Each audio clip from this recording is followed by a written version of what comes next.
the game. You don't play it, just play it. Come after me! I'm a man! I'm 40! Can't wait! Let's go! What's up, y'all? Welcome to another episode of the Cheap Seats Podcast. I am the NFL genius, Gene Walzak, and right above me, right to my left, actually, the way the screen's set up, I got the Prince of Production of Sports Empire Network, the King, Kyle Edwards. How you feeling tonight, Kyle? I'm good. Look, week one's underway. I'm so excited to talk about it. We got great topics. Can't wait. Great to be back with you guys. So let's get it going. Talking about who we're back with, talking about who's on the show. We're lucky to get him on an off night. The boss, I don't want to mention his company name. I don't know if I'm allowed to do that. But the boss of Sports Empire Network, my man Freddie Henderson. How you feeling, Freddie? I'm here. Bro, I don't know, man. I would feel, if I were you, I'd feel a little bit excited, right? Like, you guys just played on Sunday Night Football. Yeah. And by the way, Freddie, I got to give credit where credit is due. Man, your Rams looked phenomenal yesterday. Gene, get all your trolling in while you can, sir. I want to give a shout out to Kyle, though. You are right. He is the prince of production because, ladies and gentlemen, we are using a new software. And when I did Freddie Facts the other day at the Big Dogs of Campus, I could not put out a layout like this. Like how he has us set up in these boxes. Beautiful, my brother. Well, Kyle, I mean, listen, it goes right to you, brother. You going to pick the order. You're the production man. You got the screen shares ready. Let's get rolling. Let's get into the comments. Let's go right away. I see Jory checking in from the NYC. She checked out John's of Bleecker Street. She said it was a hit.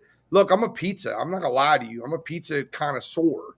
And going to New York and not hitting up a few pizza joints, I don't know what you're doing.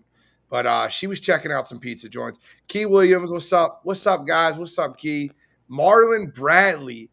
Man, you want to talk about your team in a little bit. They laid an egg. Seattle Seahawks, if you don't know, Marlon is a Seahawk fan. But Kyle, we got 4 questions for the listeners tonight. Why don't you start us and let us know which direction we're headed? Read it out and let's get firing. All right. I figured, look, I mean, you guys see the screen, right? I see us 3 talking. I don't see anything else. Oh, hold up. I guess. Oh, we going Caleb. Nice. Early. I'm good with that. I like that. It's your question. Why don't you read it out?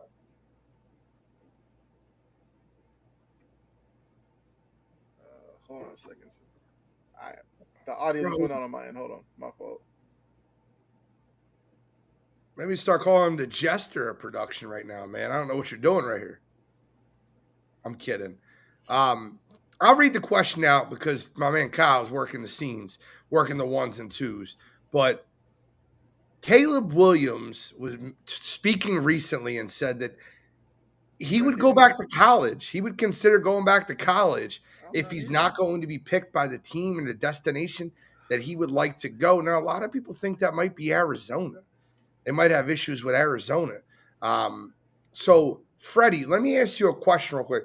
Do you have an issue with Caleb Williams saying, I'm not going to come out into the NFL if I'm not drafted to where I want to be drafted?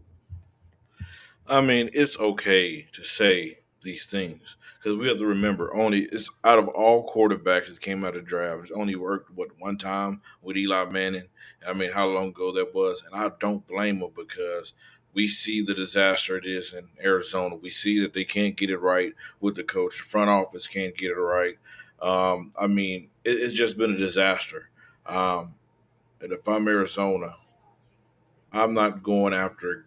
If I'm Caleb Williams, I'm not trying to go to a team where I'm going to sit on the bench, especially as talented as this kid. This kid is ready for the NFL, in my opinion. I believe that he can help a team win in a way that Arizona paid paid on Kyler Murray. I don't see them letting off him anytime soon. I really just don't see that happening in the near future. So you're saying, let me forget it, Arizona. Take Arizona out of it. Do you have an issue with a college quarterback saying, "Hey, I'm not going to come out if you're not going to draft me to where I want to be drafted"? That's the No, question.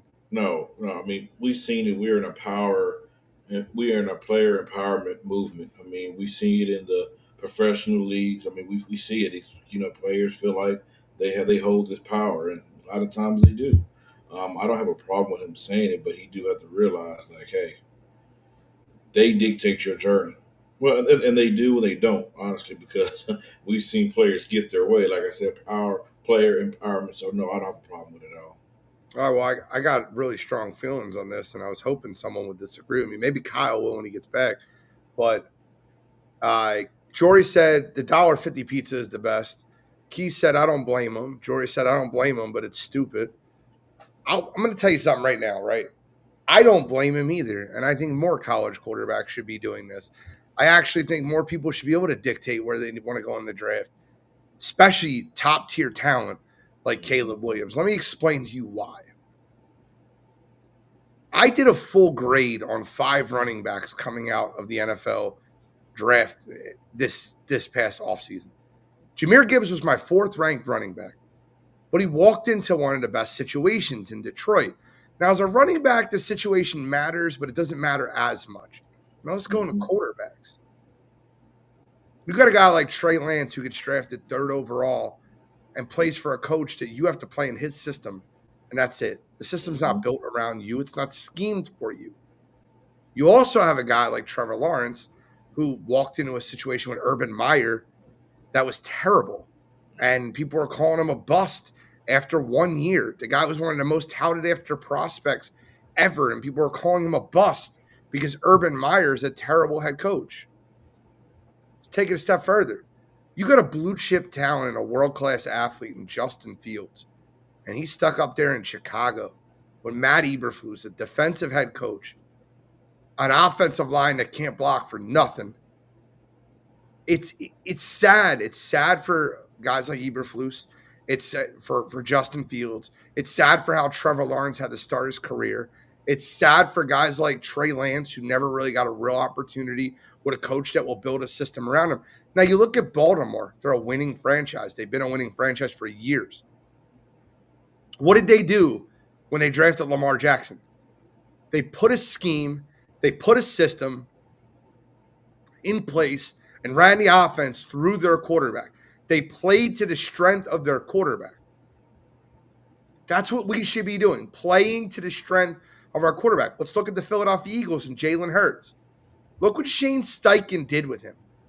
Doug Peterson left. Nick Sirianni and Shane Steichen came in, and they built a whole system around Jalen Hurts. He was a playoff quarterback in his first full season, and then last season he was an MVP runner-up. Freddie, it's real simple, man. If you do not have the scheme, it's not worth it headed to the team. And also, Gene, we have to realize even Tom Brady. Tom Brady came in an era where players really couldn't. The player empowerment was not big then, but he was under Coach Bill Belichick for years, and Coach Bill Belichick ran the ship and he ran it tight. If he wasn't doing this, he wasn't doing that. And the moment that when Tom Brady felt that he had an out, where he can go somewhere where he can be free, where he can do the things that he wanted to do, help build a team the way that he wanted to, build the role the way that he wanted to play in, he did. So, like I said, the old school mentality is out of there. And if I'm Caleb Williams, I'm not trying to go to somewhere like Chicago and just be playing for draft picks, or a team like my Giants where they're just building for years and years and years and not trying to win. Because we look at Justin Field. Me and you both believe in Justin Field. I said that he can crack in the top 10 QB list this year. I believe in Justin Field. I believe in his talent. But the problem is Chicago have not been able to build around him. So I definitely feel for this kid and Caleb Williams, especially talking about the Cardinals. And he should have a say so where he wants to play. Not saying it's going to work, but I don't see a problem in him voicing his opinion. Well, Caleb Williams is very simple. There he is. Kyle is back. Welcome back, Kyle. Thank you so much. We were missing you. It's your question. We were debating it. What is your thought process on? Do you have an issue with Caleb Williams trying to force himself to the right destination? Like, I kind of get it with, I don't know.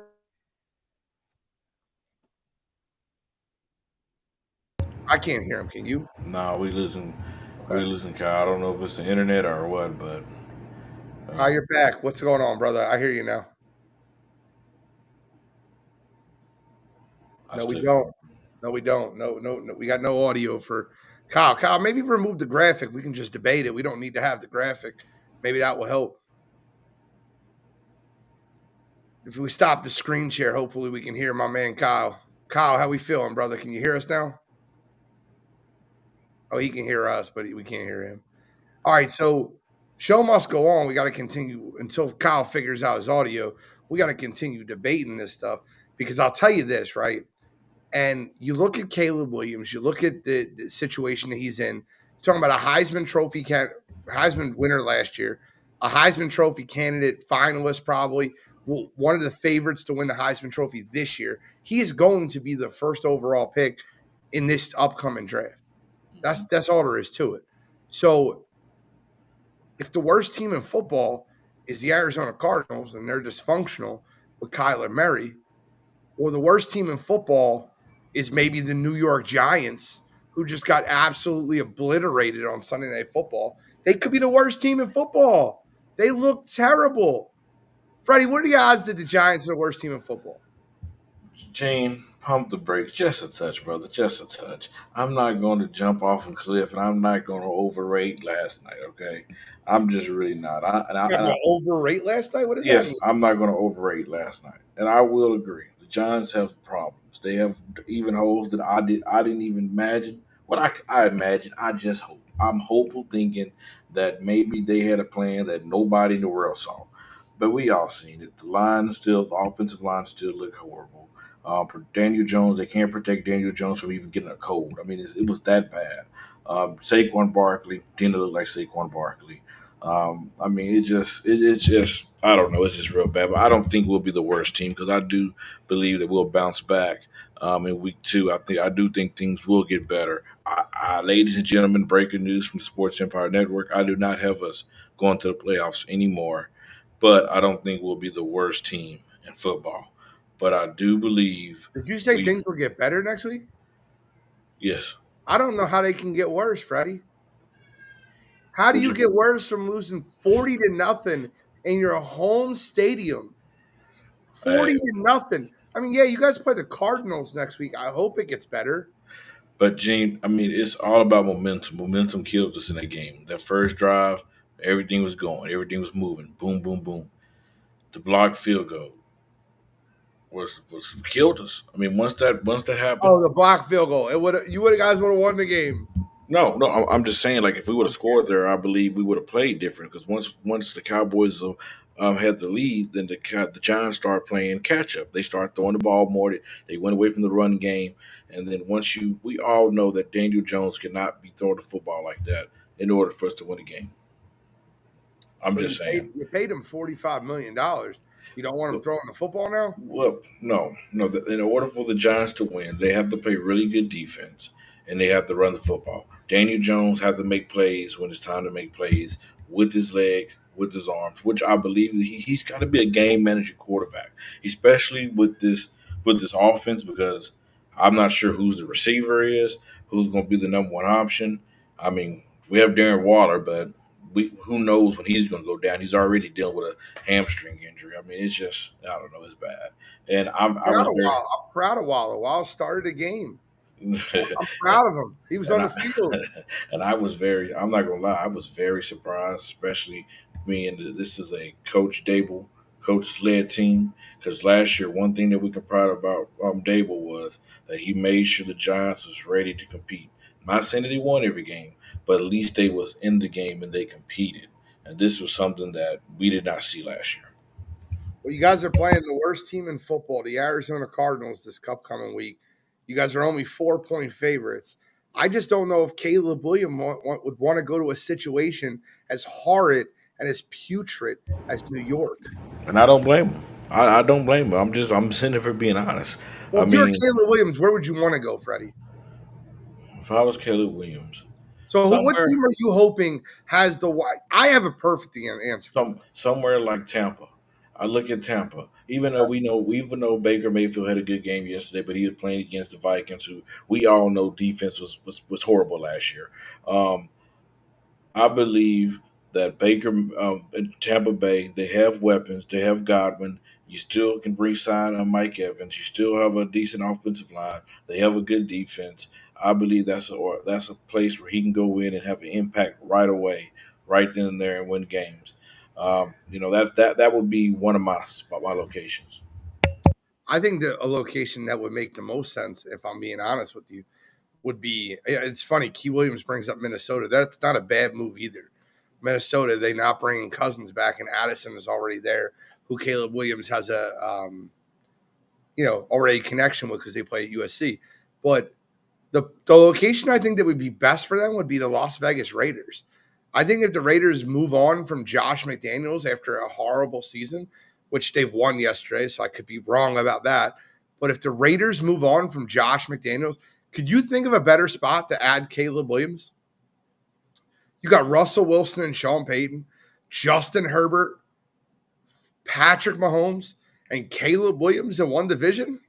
Hey, that's the problem. That's why I wouldn't want to go there, just because I have too big of a hill to climb. But if you win, Freddie, when you're a competitor at that level, you want the best. You want the competition. You do not want to figure out how steep of a hill is to climb.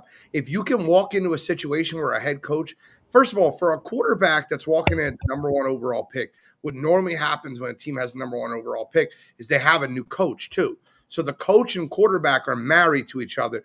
They have a system that can work together and an offense that can be built around that quarterback. Look at the situations where it worked and look at the situations where it hasn't.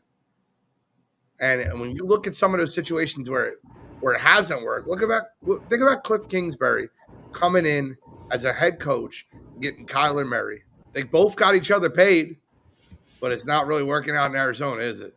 no, you're absolutely right. In Las Vegas, Raiders is a good destination. You can't go wrong with either one of them, Tampa Bay or Vegas, because one thing they have in common, they both have weapons on the outside, and Tampa have a better defense, better than the Raiders. But other than that, he'll have weapons coming into next year. I just hope he doesn't. I hope that the New England Patriots win enough games, which it looks like they will, but I hope they win enough games to where he doesn't go to New England. I'm gonna tell you another team that he'll look good in. Hey, didn't Magic Johnson and that ownership just buy the Washington Commanders? Yeah. You're talking about that division with Jalen Hurts, Dak Prescott, Daniel Jones, and him. I mean, the Commanders. What's with the side head? Are you giving up on Daniel Jones already? No, I'm just, as You a were Giants, shouting from the mountaintop. It's a team-friendly deal. I remember that. I remember that conversation. I'm not too friendly right now.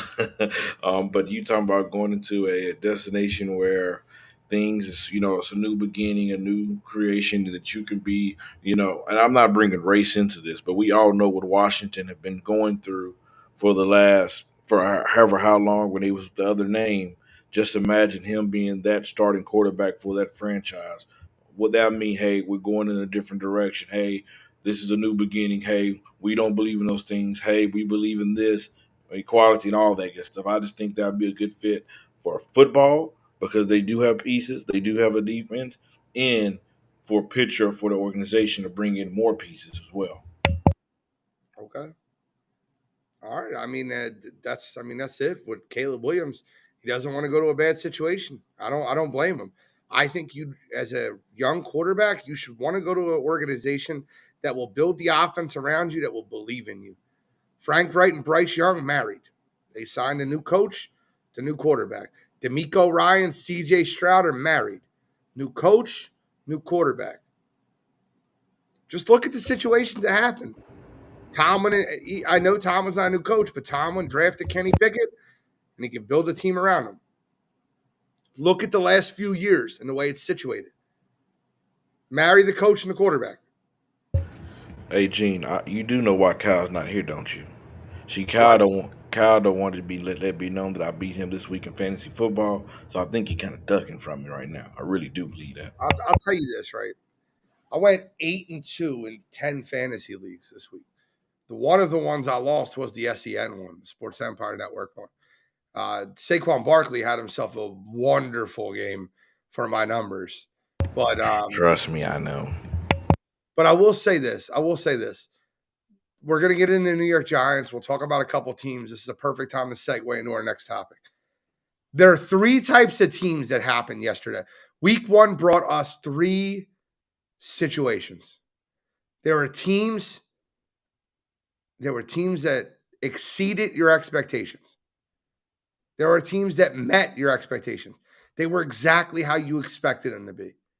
And then there were teams that were well below your expectations. Freddie, I'm going to ask you a question. Where do you want to start? Do you want to start with exceeded, didn't exceed, or met your expectations, or did not exceed? Where do you want to start? I'll let you pick. Let's go exceed. And I want to start off with Jordan Love. These last couple of years, y'all, we've heard it. We've heard the narrative. We've heard the talk that Rodgers was not happy because the Packers got Jordan Love. The way he played, hey, he's been sitting on the bench for a while. There's been question like, hey, will he be ready? We already know within the last 30 years, this organization have had 2 of the best quarterbacks in NFL history. That's a tough position to go behind. Like, it's not easy to go play behind Aaron Rodgers and Brett Favre. But the performance that Jordan Love did on yesterday without his star receiver, without Chris Watson, was pretty impressive. I mean, hey,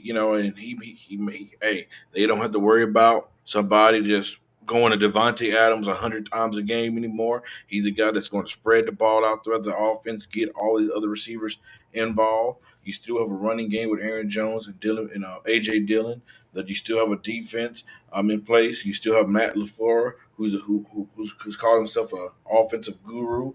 But I was very impressed with Jordan Love, and I believe that if he continued to play that way and that team continued to win, people's going to change their narrative around him, and it's going to also add more pressure, I believe, on Aaron Rodgers if this kid comes in here and succeed.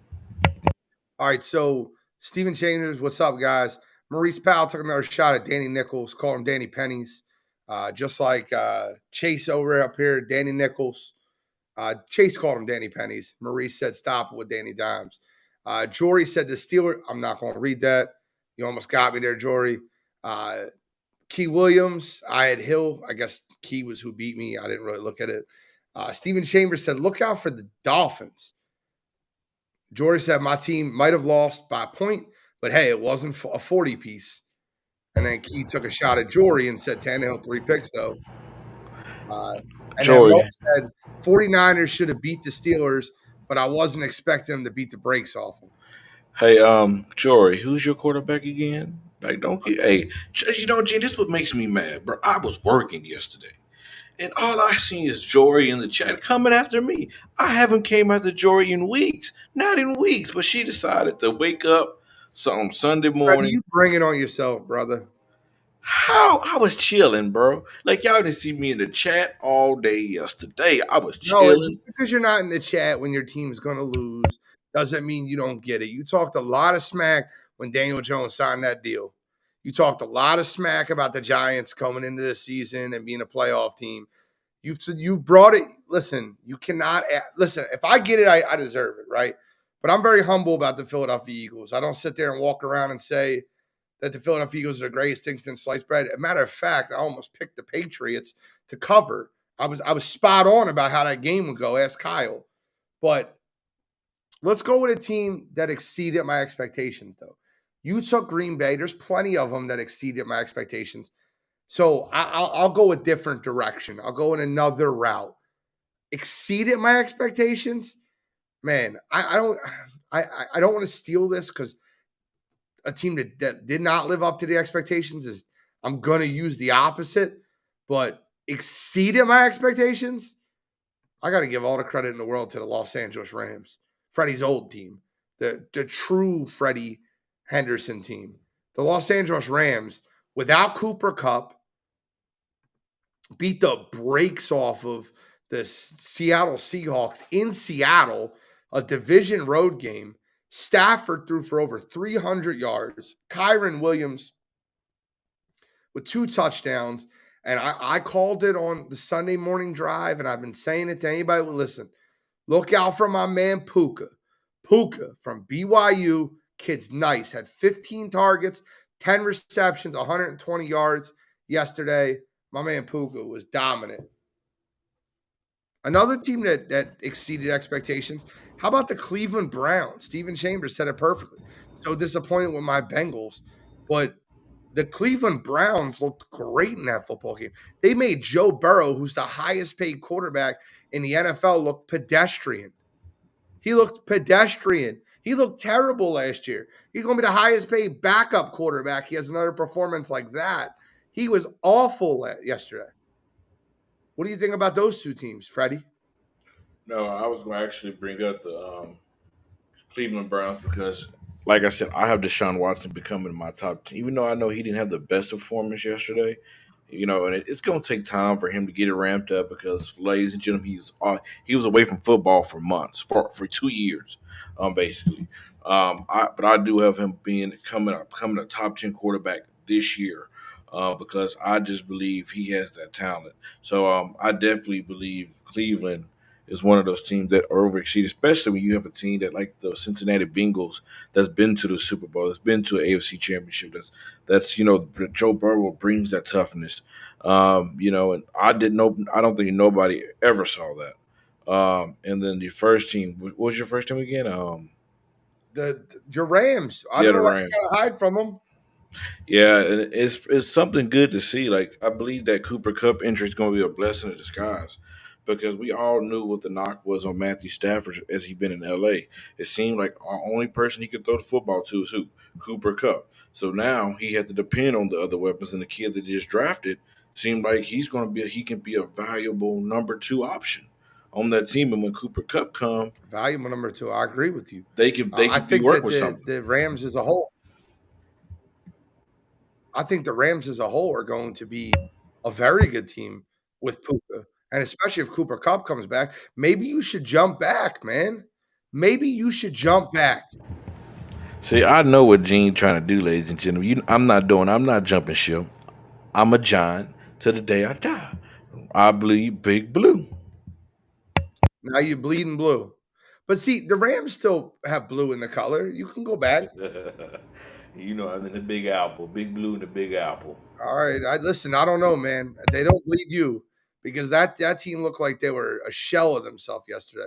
And you won't blame Daniel Jones for that one interception. That was all Saquon Barkley. He got hit. That ball popped right up in the air. They were gone. You brought up Deshaun Watson yesterday. Yes, he did not have the best of games. But I'll tell you, he didn't have a 14 for 31 for 82 total yards that Joe Burrow had. Got sacked twice. He had a QBR of 20. Joe Burrow was awful yesterday.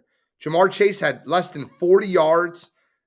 Mixon 17. T. Higgins didn't record a catch on 8 targets. T. Higgins didn't have a catch on 8 targets. The Bengals were terrible. Let's talk about who disappointed us yesterday. You want to talk about who stepped up? Who disappointed us yesterday? I got a few of them, Freddie. Let me let you go first because I don't want to steal any thunder. Who disappointed us yesterday? Well, for me, it started Thursday night with the Kansas City Chiefs. How did they disappoint you? They were playing without Kelsey. Well, I don't care. Good team. But I agree that, Gene. But you know what? We have to remain consistent. See, we held Tom Brady to a standard, Peyton Manning to a standard, Aaron Rodgers to a standard. No matter when they had their number 1 guys, we still expected them to go out there and produce. Patrick Mahomes looked like a shell of himself. Hey, granted, Kadarius Toney He looked like a shell of himself. He did. I completely disagree with you. Well, Kadarius Toney could not catch a ball if the ball was right in his hand. And that was Mahomes' fault? Well, no, I'm not saying it was Mahomes' fault, but I mean, All I'm saying is like you're the quarterback. You're the all-time great. Make those guys better. That's the same thing we Can't said make about the guy catch a football. Gene. As Giselle Bunchkin once said, my husband can't pass and catch the ball at the same time. Hey, Mahomes Gene. was 29 for 30, 21 for 39 for 226, 2 touchdowns and a pick. And his pick was a drop pass. I He had remember the 6 year. drop passes. Kadarius Toney had 3. If he completes those drop passes, he's 27 for 39. I They remember win the when football Aaron game. Rodgers lost Devontae Adams. You was like, it don't matter. He still got to get it done. He's that bad man. He got to get it done. So No, I just didn't put him in my top 10 quarterbacks because weapons matter. I didn't so say he has to get it done. That's not what I said at all. okay, well, this is going to be the year if they don't get this man any help outside of Kelsey, that he's going to struggle. This team will not go back to the Super Bowl. I promise you that. Travis Kelsey cannot be the only answer for the Kansas City Chiefs. They have more of a problem, and it wasn't just a Chris Jones problem because the offense only gave up 14 points. Other than that, they need another receiver. They need one bad. They need one just like if a baby need a bottle. They need a receiver. So that's one team. I got a Two. receiver for him.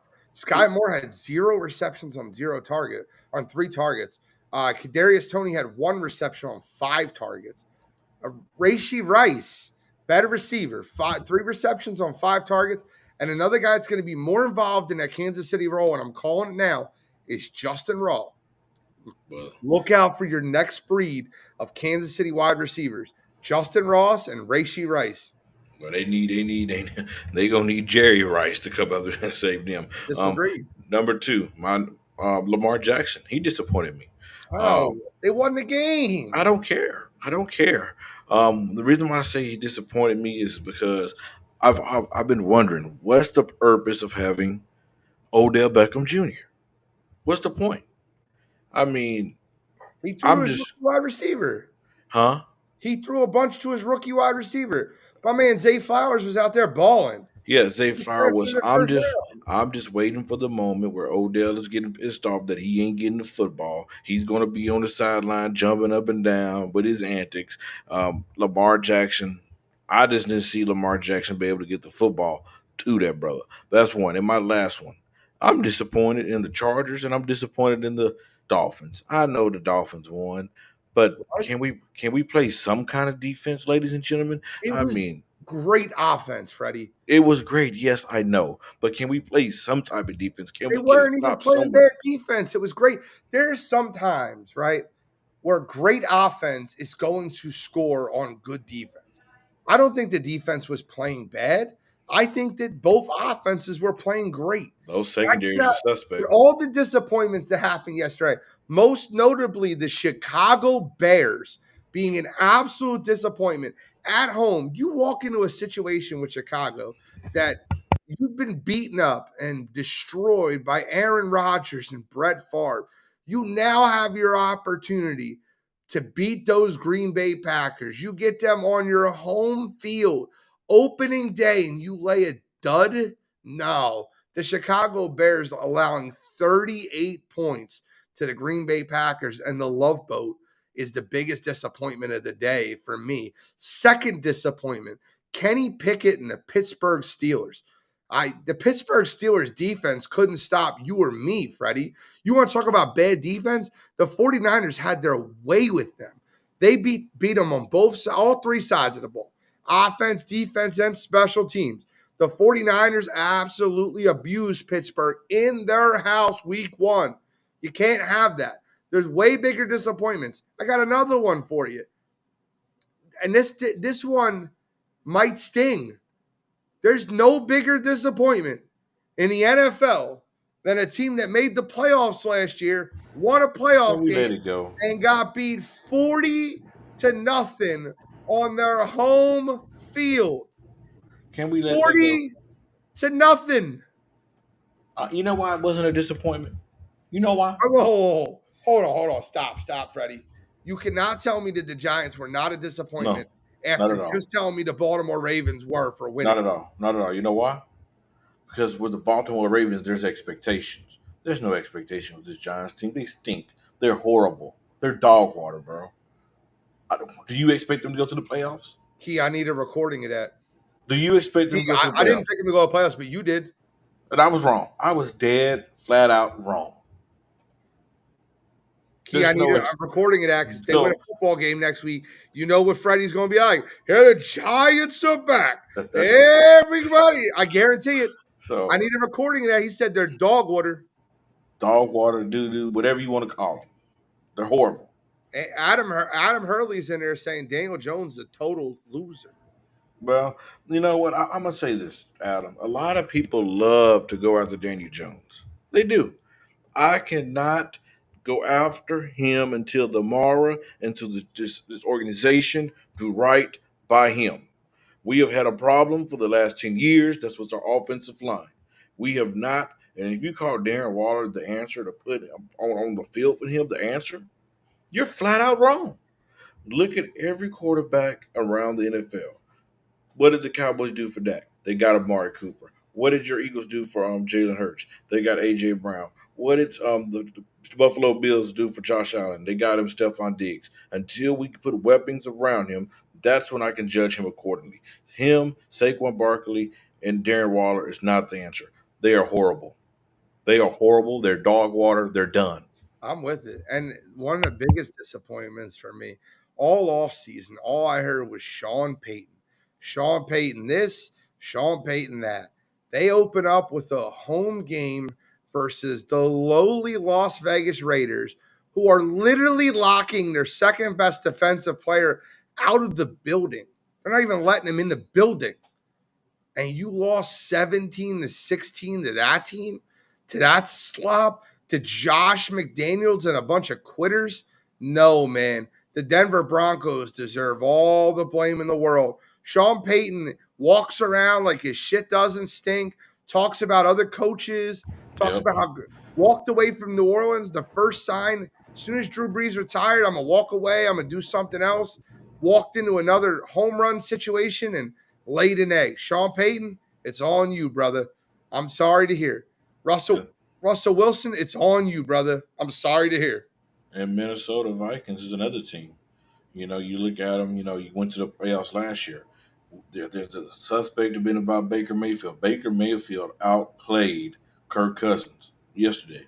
And we understand Minnesota defense has been a problem. But I mean, good Lord, yesterday on the morning show Friday, I was hesitant. If you go back and watch it, I wanted to say Tampa Bay, but I was afraid to because I did not know what version of Baker Mayfield we was going to get. But just like always, Kirk Cousins don't show up when he's needed, and look what happened. Watch the game. No, I didn't. All right, so let me tell you where Baker Mayfield outplayed Kirk Cousins. It wasn't statistically. Kirk Cousins completed a higher percentage of his balls, had a higher quarterback rating. He had just as many touchdowns, a higher per attempt. He had a 33 of 44 for 344 yards. Baker's 21 of 34 for 173. Where Baker Mayfield outplayed Kirk Cousins was he didn't turn the football over. Kirk Cousins fumbled the ball twice, lost both of them, and he threw a pick. That's how you lose games in the NFL. I'm sorry, guys. Kirk Cousins ain't it. He never will be it. And I'm so glad that the Philadelphia Eagles aren't ready, right? Let me just tell you right now, they were a little bit disappointing to me, even though they won in Foxborough with Bill Belichick preparing, but they were a disappointment to me, right? The Philadelphia Eagles are not ready to play Kansas City, Buffalo, all these top tier, San Fran, all these top tier teams because I disagree. they have two brand new coordinators, and we need to get them acclimated with everything that's going on in the offense and the defense. But what I will say is I am so thankful that we have Kirk Cousins coming to town Thursday night on a primetime game in Philadelphia to just get us a little bit more acclimated with the system, a little bit more acclimated with everything that's going on, because the Philadelphia Eagles, they made a lot of really big problems, had really big issues yesterday. Jalen Hurts fumbled. They were very stagnant on offense. They weren't running the ball successfully. They were not throwing the ball successfully. Granted, the first half was being played in the monsoon. I understand that. but they almost blew a 16-0 lead in the first quarter. Patriots came all the way back to make it 16-14. Then they turned the ball over twice at the end of the game. Patriots just couldn't capitalize. So, Freddie, time's yours. First off, I see a lot of people in the chat. The chat is on fire. Thank you guys for tuning in. If you have not, make sure you follow the Wire to Wire podcast and follow the Sports Empire Network. We really appreciate it. Thank you for tuning in. And Gene, you got to give him a little grace. For one reason, brother. One thing I'm gonna bring a basketball analogy. Even when San Antonio was bad, you knew when you played against a Coach Pop team, he had his guys ready and they was going to compete. Bill Belichick's the same way. He might not have the best football talent on that roster, but he's going to make sure his guys is ready. He's going to make sure those guys are ready to compete, and it's going to be a dogfight. He's going to make it ugly. He's going to scrap. He's going to play physical. It's going to be a war. That's what he do. So I wouldn't really put that. What it shows me is that Philadelphia can win in the trenches, even when it get tough, when it get hard. They're not afraid to, so I wouldn't really just say, they're not that team. Just wait to Minnesota. They're going to blow them out. Then you're like, oh, okay, they're back to normal. So I wouldn't overreact to that game just yet, just because who you had to go against. And you're not just going against the players, you're going against the coach. And then in that example. Okay, well, let's move on to the next part is what teams did exactly what you thought they would do. They hit your expectations, and I'm going to start with this one. And guys, let me just the Cheap Seats is getting an exclusive right now. Y'all can clip this. Y'all can send this anywhere you want to send it. I apologize, Brock Purdy. And I'm not going to make excuses and say Pittsburgh didn't show up. Brock Purdy played his ass off versus a Pittsburgh defense with TJ Watt, Minkah Fitzpatrick. CMC was out of this world. Brandon Ayuk continues to develop. The 49ers defense hit every mark. I got to apologize, Brock Purdy. He looked good. Hitting his second and third reads, went through his progressions well. Brock Purdy deserves an apology. San Francisco 49ers are one of those teams. However, to all y'all listening at home, I need an apology to any Trevor Lawrence hater because the Prince delivered yesterday. And I don't care what you say, he had an interception. He didn't have an interception. Watch the game. He threw a ball to hit a receiver right in the damn hands, popped right off his hands into the defender's hands. That is not an interception on Trevor Lawrence. He had one bad play in the entire game, and that was the fumble, which 100% was on him, trying to extend the play. Tank Bigsby also fumbled. But I will tell you this. The Prince delivered yesterday. Him and Calvin Ridley are going to be a deadly combination. I think they're going to be very, very good. So be careful. Be very afraid. I'm going to tell you something right now. The Jacksonville Jaguars are going to be a good football team this year. And so I have a good and I have a bad. So one, I'm going to Miami Dolphins for one reason. Tua looked pretty doggone good, y'all. For a guy that has been battling with concussions last year and after another, he still looked like a star-studded quarterback. And I agree. He had weapons on both sides to make things interesting. Just imagine, yes, everybody bring up Tyreek Hill, what he does for that offense, being a receiver. But people forget that he opens the ball on the other side with Waddle. Like, all he has to do is give them the football and let them make a play. I mean, you talking about if I was in an offensive shootout, I would not want to be in a shootout with those guys because literally it's going to be just like how Patrick Mahomes had Tyreek Hill. It's unguardable. It really is. That's number one. Number two, the Dallas Cowboys, not their offense. I mean, their offense is what it is. It's been like that for the last couple of years. I'm talking about their defense. They're going to have one of the best defenses in football. We've seen how they made it miserable for my New York Giants.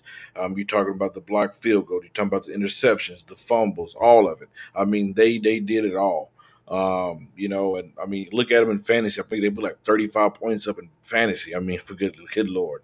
But the Cowboys defense is legit. I believe this year, if they don't get it done, I believe that defense is going to start chirping. They're gonna start rumbling. They're gonna start going after Dak because that defense is that legit that it can win you some football games. All they need is that offense to produce a little bit and just lean on that defense. Those are my two teams in the NFC that produce.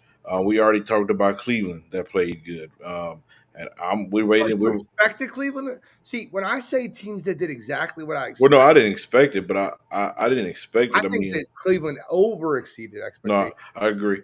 But the game that I'm waiting on tonight, and this can change a lot of this conversation. I believe that bad man's gonna come on Monday Night Football, MetLife Stadium, and put on a show, ladies and gentlemen. I believe he's gonna remind y'all who the hell he is. He hear all the narrative, he hear all the talk, he hear all the chirping. He gonna put that to bed tonight at And MetLife. by the way, you want to talk about another? I got a whole game that met expectations, did exactly what I thought it was going to do. A whole football game, basically both teams. How about that New Orleans Saints Tennessee Titans game? Decent defense, slop offense. Not going to be able to win any big games this year because they don't have offenses that can move the ball successfully. Derek Carr did his best Derek Carr impression. He was 23 of 33, threw for 305 yards, one touchdown, one pick. I mean, that's the definition of mediocre. Look who joined us back. Kyle, I thought you was afraid of me, sir, for me beating you in fantasy. Kyle's still on mute. He got to unmute himself, and then we'll be ready to rock and roll. I miss Kyle. I need to hear him. So, but I'm gonna tell you something right now. I'm sorry, Jory. Jory, you can be mad at me all you want. That Tennessee Titans offense looks just like that Tennessee Titans offense looks. You added DeAndre Hopkins throwing the ball 13 times yesterday.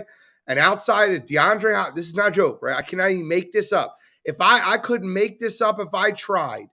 The other non-running backs on the Tennessee Titans yesterday had a total of 13 targets. DeAndre Hopkins had 13 targets. The other non-running backs, which means Tajay Spears and Derrick Henry, had 6 receptions. DeAndre Hopkins had 7 receptions. Non-running backs had 76 yards. DeAndre Hopkins had 65 yards. It's exactly what I expected. The Tennessee Titans and New Orleans Saints are who we thought they were, and we let them off the hook. Yep. I mean, I've been asking all year long. I needed answers. I've been asking Jory in the chat. Hey, listen, Tannehill was bad. Derek Carr wasn't much better. The Tennessee Titans defense is for real, though. I'll tell you that. Mike Vrabel always has those boys playing hard. I got to give him credit where credit is due. Jordan Love looked good, looking off. We talked about Jordan Love. Appreciate that, Sean. Brett said disappointing. The Bears, I expected much more from them. Team that did exactly what I thought they would do is the Jacksonville Jaguars, and a team that exceeded his expectations was the San Francisco 49ers and the Green Bay Packers. Yep, because all Packers fans thought they was done, even though we know it's one game, but they thought there's no way that they would still beat the Bears. And maybe it's not Aaron Rodgers on the Chicago Bears. Maybe it's Green Bay that owns the Chicago Bears. Just saying. All right, well, we got a third topic of the night, and Freddie, it's your topic, so I'll allow you to introduce it. So this year we've had 2 star-studded quarterbacks going in New York. One young, one coming up that's looking like dog water. But out of in the Big Apple that all and played MetLife Stadium, what quarterback in New York is under the most pressure? We all know that a lot of people say Aaron Rodgers because he's on the Jets, he's on a new team, he didn't have weapons in Green Bay. But I'm gonna say it's Josh Allen. And the reason why I say that is because the others have went far, but we are still waiting on him to take the next level. We can't say it's Aaron Rodgers just for one reason, because he just got there. He has to build that chemistry with these guys. They still have to build around him. They still have to improve on that offensive line. But the Buffalo Bills have been building for how long now? So eventually, we're going to have to hold him accountable because we've seen Joe Burrow come in the league. What did he do?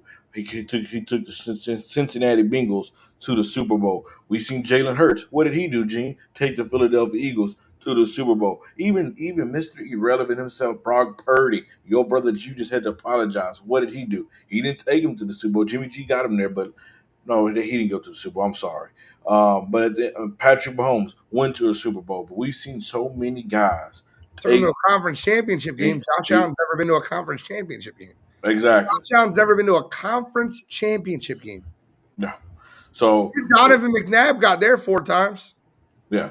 And he's all they have talent, have Stephon Diggs, they had Cole Beasley, they had Freddie, I talent. gotta stop you. When you did the prelude to this topic, you just said 2 star quarterbacks Yeah. that play in MetLife Stadium. Yeah. Daniel Jones is not a star quarterback. He is not a star quarterback. Well, he has potential to be. I don't think he's a top 20 quarterback in the NFL. I disagree on that part. I will name you 20 quarterbacks right now, off the top of my head, no phone, that are better than Daniel Jones. And I'll tell you when you're wrong. All right, but don't lie to yourself. I'm not. Patrick Mahomes, Josh Allen, Joe Burrow, Jalen Hurts, Justin Herbert, Trevor Lawrence, Lamar Jackson, they're the easy ones, right? Correct. Aaron Rodgers, easy one. Then we get Tua, easy. Dak Prescott, he showed you last night why he's a lot better than Daniel Jones. Kirk Cousins is better than Daniel Jones. No. Derek Carr is better than Daniel Jones. No. I'm telling you, Russell Wilson's better than Daniel Jones. No. Justin Fields is better than Daniel Jones. Okay. Deshaun Watson's better than Daniel Jones. I agree. What's that, 18? Is that 18 right there? Kirk Cousins not better. Derek Carr's not better. Russell Wilson, this version of Russell Wilson is not better as well. Kenny Pickett is better. Geno Smith is better. Matthew Stafford is better. Jordan Love is better. I disagree, Gene. Jared Goff is better. You might have a point on Jared Goff.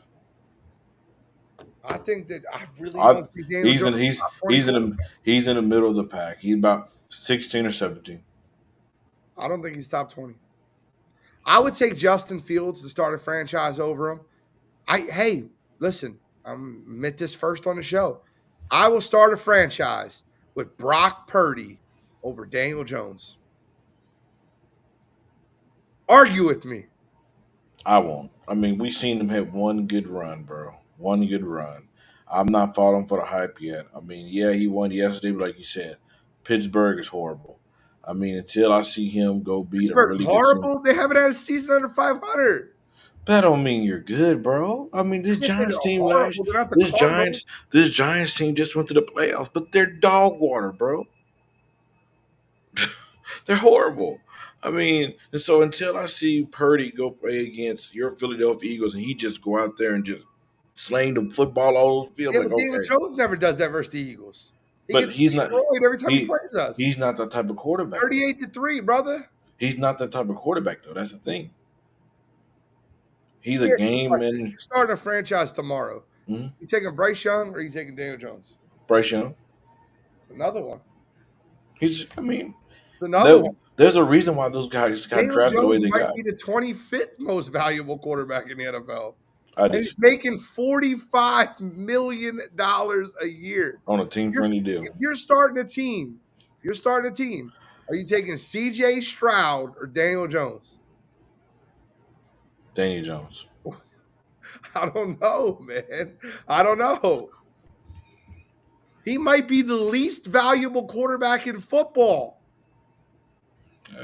I have a middle pack around 16, 17, 18.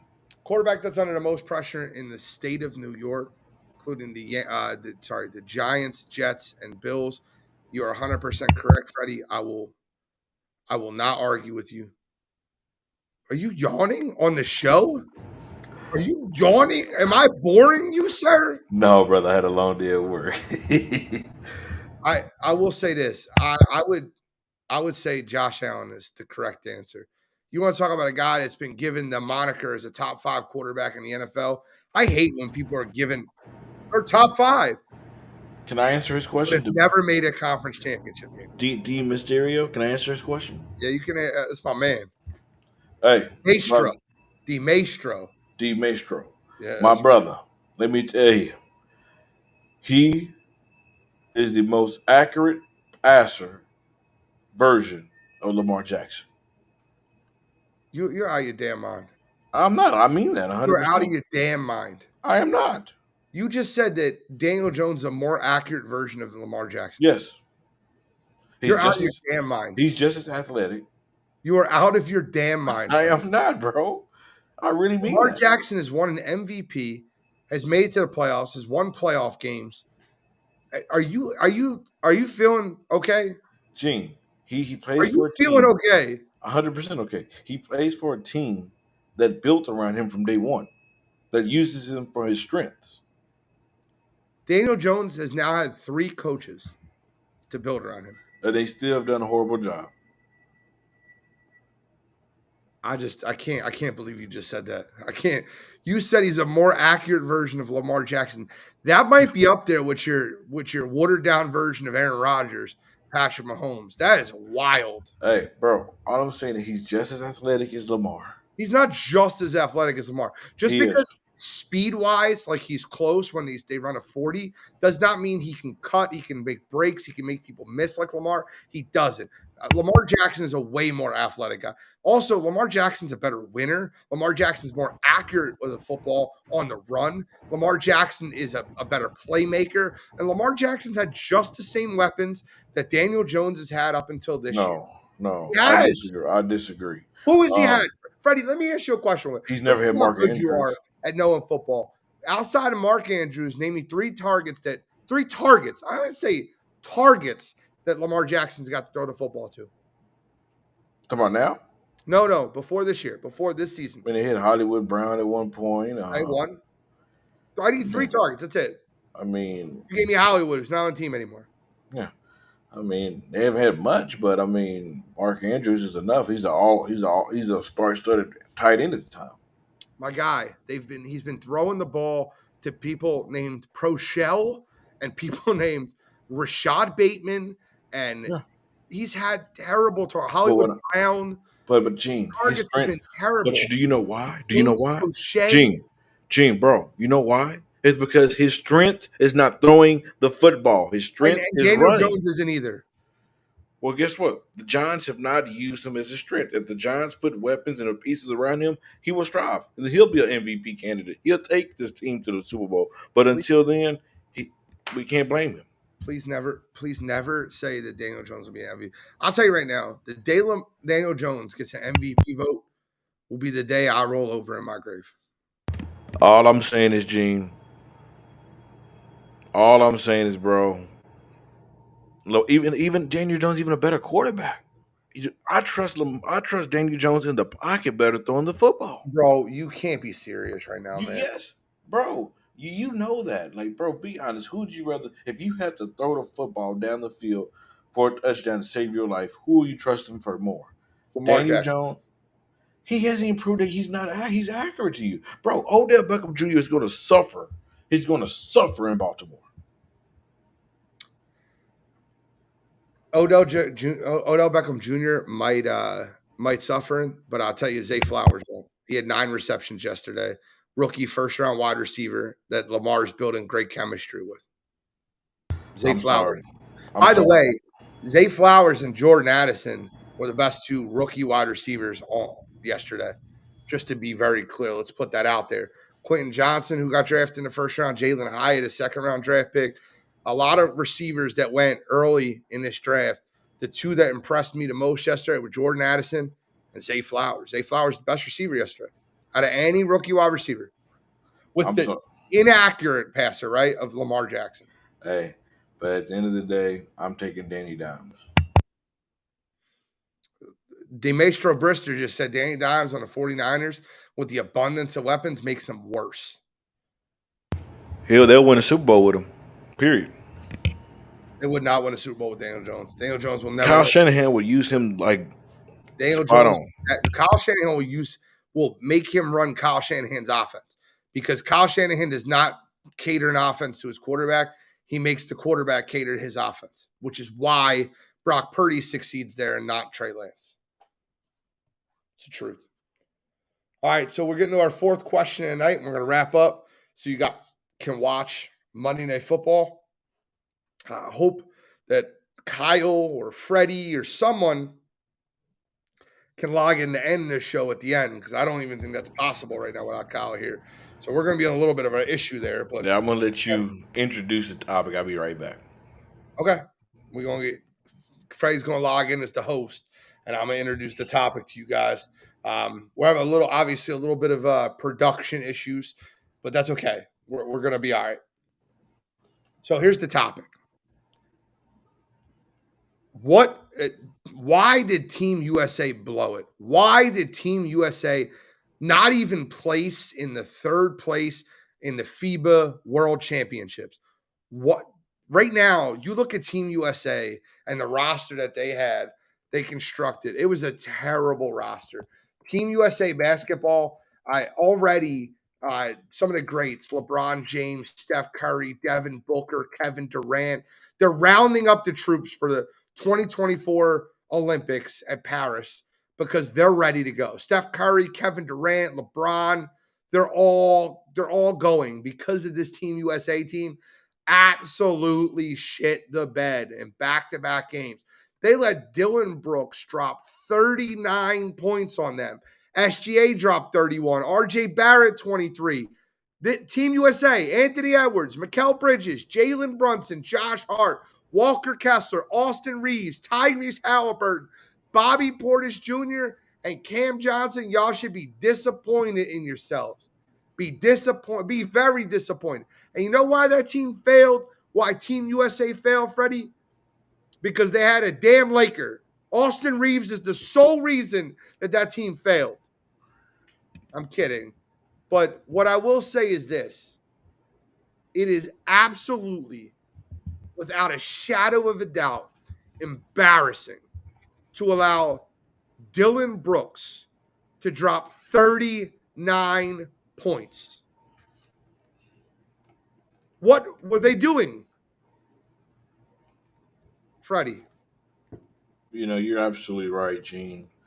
They had no size, so they couldn't rebound. Defensive Player of the Year, Jaren Jackson Jr. only averaged like 2 or 3 rebounds, and that's horrible. He's supposed to be the Defensive Player of the Year. Can you at least give us more than that? And then Brandon Ingram, where was he at? I mean, he's supposed to be this. He's supposed to be taking this next step. We seen you in New Orleans, how been carrying that team, you and CJ McCollum, but you couldn't give us that on the world stage. I mean, I think he averaged only 13 points, and that's horrible. I mean, he didn't even play versus Germany. He didn't even play the last 2 games. That is bad. Like, you letting the kid Austin Reeves outplay you. Like, that's a problem. And the reason why Austin Reeves can blend in is because he does that with the Lakers now with 2 stars. No, he had an upper respiratory issue, brother. I don't want to blame that on Brandon Ingram. He didn't play on either one of their losses. He had an upper respiratory issue. That's why he didn't play. Gene, are we sure about that, bro? I'm not sure, but that's what it was listed as. I'm not going to question the guy's injury. I'm not going to say if he didn't have an issue or if he did. What I am going to say is the people that were on the court, Anthony Edwards had 23. He played his ass off. Austin Reeves had 21. He played hard. Outside of those guys, Bridges, Brunson, okay. Everyone else was a disappointment. Halliburton, Paolo Banchero, all these guys, disappointment after disappointment on that Team USA. But Gene, hold on, bro. We can't listen, bro. All summer long, we've heard how Brandon Ingram, how upset he is, how frustrated he is. He's struggling. He has not looked the same. He might be dealing with an injury. I'm not sure, but I just have a feeling that's the reason why that he didn't play because he's averaging under 6 points a game in the tourney. So yeah, I understand. So I mean, you getting embarrassed like that. I mean, yeah, you're gonna. I just and I'm just glad that finally the stars are talking about playing next year because it's time to show the world the reason why. Yeah, they were so mad when the what's his name the Olympian that came out and said that the NBA championship is not a world championship. in order to prove him wrong, I'm glad they're saying, you know what, we're coming back next year. We're coming. Steph, How about Noah AD, Lyles? LeBron, Devin Booker. Yeah, okay. Let's show. Team USA losing these games is the exact reason why the NBA championship is the world championship. Team USA losing these games is the exact reason why the NBA championship is the world championship. I can break it down for you and explain it. Kyle, are you there? Can you hear us? Kyle can't hear us. That's okay. So I'll explain it to you, Freddie, just to make it a little easier. Freddie, give me your top 5 active players in the NBA right now. Best 5 players in the NBA right now. Joker. Giannis. Okay, Giannis. Embiid. Bron. Luka. Stop. That's 5. 4 of them are international. The best players, and by the way, out of those top 5 players that you mentioned, how many of them were playing in the FIBA World Championships? None of them. Luka was. That's it. Luka, yeah. But he lost. It's okay. All the best players in the world play in the NBA. They don't play in FIBA. They don't. It's not a world championship. The world championship is when the best players in the world get together on one platform and play ball. I'm going to tell you something right now. If the Denver Nuggets played in the FIBA World Championships, they would run roll them. They would win every game by 10 points or more. That's a team that has cohesion, that plays together. It's the truth. And if you don't believe me, look at what Dylan Brooks did for Canada versus what he did for Memphis. More opportunity. Look at what Dylan Brooks did for Canada versus what he did for Memphis. Yeah, absolutely. More opportunity.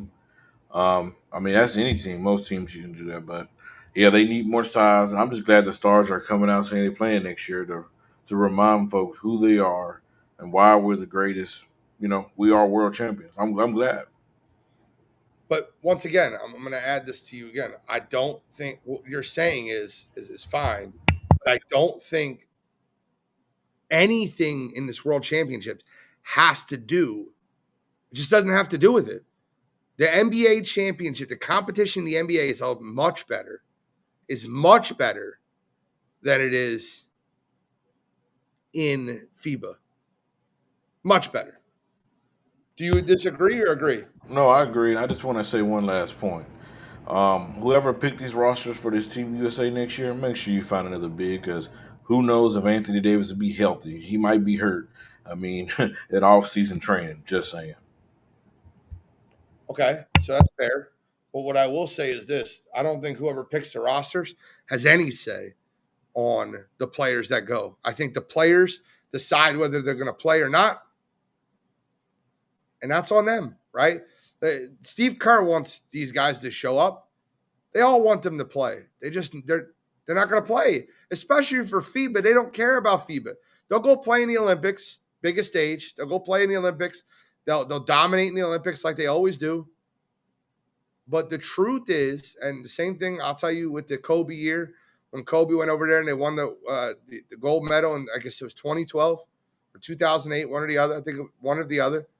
But they won the gold medal both times, so I just don't know which one I'm talking about with Kobe, where he ran through Powell's chest.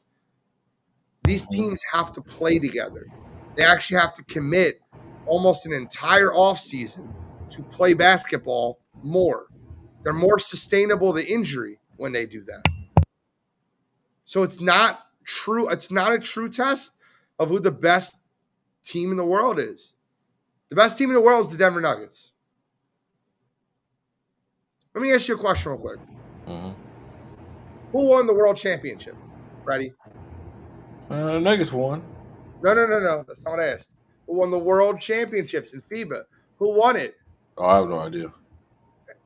Thank you for proving my point. I have no idea. Germany beat Serbia. That's who won. Germany beat Serbia. Oh yeah, wasn't Dennis Schroeder like the MVP? Yes. So are we saying Dennis Schroeder is the best player in the world? That's apparently Dennis Schroeder, Franz. Let me ask you a question real quick, Freddie.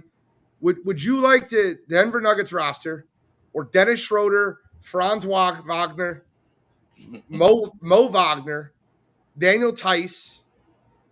I'm taking Whose roster would you rather have? I'm taking Denver all day, every day. Okay. Even their coach. Even their coach. Just wondering. Yep. Even their coach. Team USA lost because number one, they don't play together. Number two, that team wouldn't win the NBA Finals. The team that lost the World Championship. You put them all on one team, they wouldn't win the NBA Finals. And that wasn't our best talent. Let's be honest. Oh, it's not even the B squad. Yeah. That was the C squad that went over there. C squad just joined by Anthony Edwards. Yes, Derek, Freddie is a Giants fan. He also said Lamar is 10 times better than Daniel Jones, my man Derek Dempsey. And they paid Barkley $10 million. That's what Derek Dempsey said in the wire-to-wire chat. Hey, I will say this, like, we didn't My make man this. my man Powell over here, world champions of what? Dylan Brooks got a bronze medal. Dylan Brooks had the USA number. Size killed this team. Hey, This is number 71 on the Eagles. I'm pretty sure that's how I'm pretty sure that's Jordan Mailata, but let me just check for you. hey. All I'm saying is Oh, well, The- Jason the- Peters got retired. the Giants learned their mistake, just like what the Cowboys did with Ezekiel Elliott. So we're not going to outpay for a quarterback. For a running back. I mean, I get it. Any final comments tonight? We got to wrap up the show.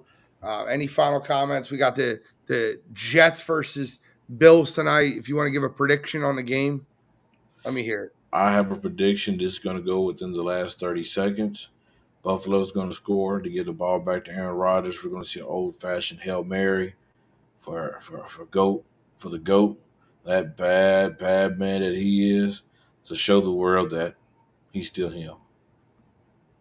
That's more of a dream that I would like to see. Give me a real prediction on the show. Okay, I have the Jets winning by 3 by a field goal. Okay, so the Jets by a field goal. Mhm. I'll go Jets 27, Bills 20. Sauce Gardner. That Jets defense seems to have Buffalo's number. Give me the Jets tonight. Appreciate you guys tuning into the Cheap Seats podcast this week. I'm the NFL genius, Sheen Walzak.